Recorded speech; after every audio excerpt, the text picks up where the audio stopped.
everyone's busy, right? And we all know that everyone's busy. But if you think about your own manager or your own boss, if they're running around with their head cut off and they don't seem on top of things, it gets very frustrating really quickly.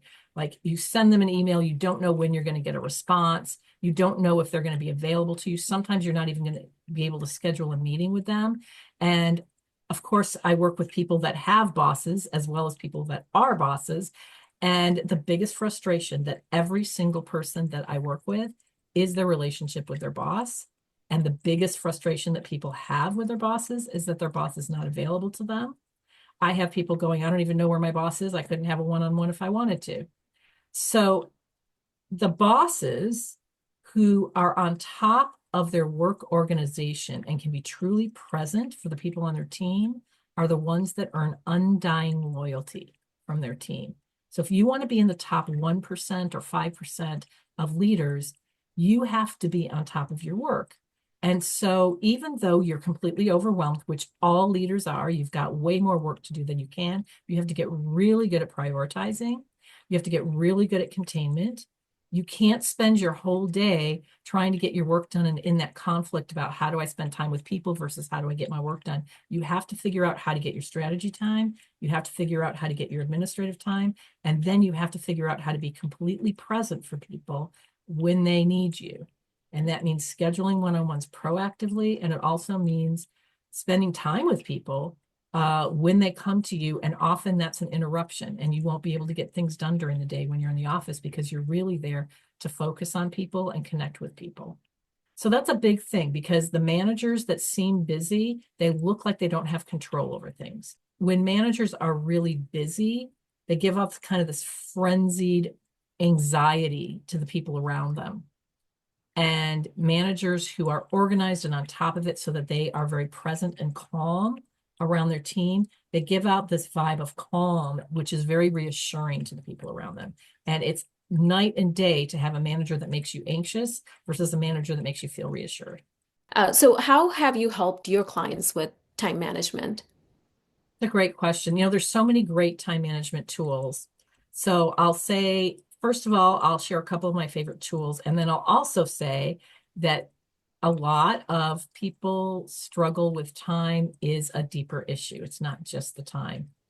But the tools that work the best, one is making sure that they are clearly blocking off time to be strategic and focused and blocking off time to get their admin done, and then blocking off time to make sure they're available for the people in their office and to take interruptions into consideration. So there's sort of a time blocking process that I do with my senior leaders. And then the other thing that I think is really important is understanding your priorities. And again, we think priorities are simple, but when everything's coming at you, you're usually just reacting to what seems the most urgent, which is very different from what's most important. And according to Stephen Covey, sometimes we'll pull up the Stephen Covey box where they talk about urgent and important in that matrix, in that time management matrix. But what I have is what I call a return on energy tool, where I have managers clearly define their objective and then rate everything they're doing on how much it's going to impact their objective and identify the 20% that's going to get them the 80% results. And what that does is it very effectively prioritizes because it really is impossible to get everything done. But if you always know the 20% and every day you're inching forward on that 20% and addressing it, then at least you're making the most productive possible use of your time. So that's that. And then the other thing is if you are repeatedly struggling with anything related to managing your time in a way that's a pattern for you, you should know that there is probably something underneath that that's worth exploring. The most common thing that I see with managers is that they're addicted to doing. And so they feel like if they do a lot, it makes them feel better about themselves. So it's very hard for them to sit quietly and say no and have boundaries so that they can think.